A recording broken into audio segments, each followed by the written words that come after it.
जब भी हम प्राचीन भारत की बात करते हैं तो हमारे जहन में सबसे पहले एक ही नाम आता है और वह है सिंधु घाटी सभ्यता। आज की इस वीडियो में हम सिंधु घाटी सभ्यता के बारे में ही बात करेंगे।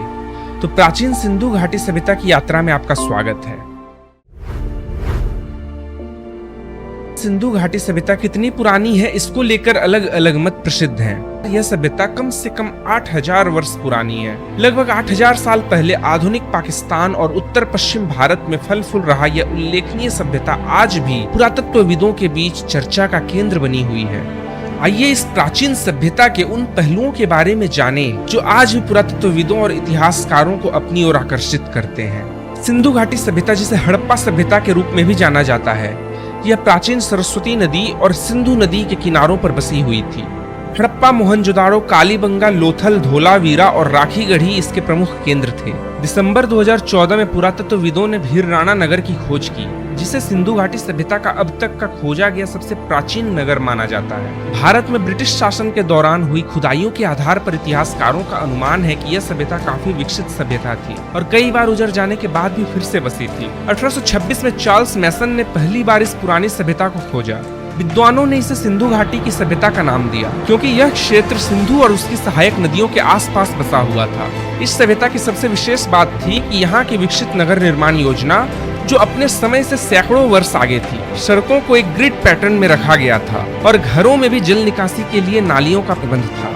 मोहनजोदड़ो का अब तक का सबसे प्रसिद्ध स्थल है विशाल सार्वजनिक स्नानागार। यह लगभग 11 मीटर लंबा, 7 मीटर चौड़ा और 2.43 मीटर गहरा है। इसके दोनों सिरों पर नीचे जाने के लिए सीढ़ियां बनी थी। बगल में कपड़े बदलने के कमरे थे। स्नानागार का फर्श पकी ईंटों से बना हुआ था। पास के कमरे में एक बड़ा सा कुआं भी था जिसका पानी निकालकर जलाशय में डाला जाता था। जलाशय के कोने में एक आउटलेट भी था जिससे पानी बहकर नाले में जाता था। सिंधु घाटी सभ्यता में घरों को बनाने के लिए पकी हुई ईंटों का प्रयोग देखा जाता है, जबकि इसी समय मिस्र में धूप में सूखे हुए ईंटों का प्रयोग घरों को बनाने के लिए किया जाता था। सिंधु घाटी के लोग कुशल कारीगर थे। उनके मिट्टी के बर्तनों में जटिल डिजाइन और शिल्प कौशल देखे जा सकते हैं। मिट्टी के बर्तन बनाने में ये लोग बहुत कुशल थे। मिट्टी के बर्तनों पर काले रंग से भिन्न भिन्न प्रकार के चित्र बनाए जाते थे। अभी तक यहाँ लोहे की कोई वस्तु नहीं मिली है, जिसका मतलब है कि इन्हें लोहे का ज्ञान नहीं था। उनकी मुहरों में भी सिंधु लिपि के रहस्यमय प्रतीकों को देखा जा सकता है, जिनके अर्थ हमें आज तक नहीं पता है। सिंधु सभ्यता की अर्थव्यवस्था कृषि प्रधान थी, लेकिन व्यापार एवं पशुपालन भी प्रचलन में था। विश्व में सबसे पहले कपास की खेती भी यहीं हुई।